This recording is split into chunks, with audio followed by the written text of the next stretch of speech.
লন্ডনে মুখ্যমন্ত্রীকে অপমান এবং সভায় বিশৃঙ্খলা সৃষ্টির ঘটনায় গাজলে আন্দোলনে নামল তৃণমূল ছাত্র পরিষদ। রবিবার গাজল কলেজের সামনে তৃণমূল ছাত্র পরিষদের উদ্যোগেই কর্মসূচি গ্রহণ করা হয়। অন্যান্য কলেজের মতো গাজল কলেজেও ছাত্র সংগঠনের কর্মীরা এসএফআই এর বিরুদ্ধে এই বিক্ষোভ প্রদর্শন করেন। গাজল কলেজ তৃণমূল ছাত্র পরিষদের ইউনিট সভাপতি শুভঙ্কর সাহা সহ অন্যান্য সদস্যরা উপস্থিত ছিলেন এদিনের এই কর্মসূচিতে।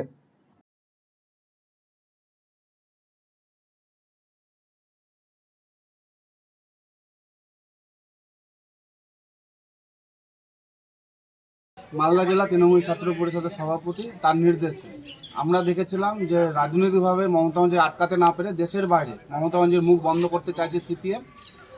সেটা আপনারা সবাই জানেন, সংবাদ মাধ্যমের থেকে আমরা জানতে পেরেছি যে তারা যখন মুখ্যমন্ত্রী ওখানে বক্তব্য রাখছিল সে সময় তারা তাকে বিশৃঙ্খলভাবে বক্তব্য রাখতে দিচ্ছিল না।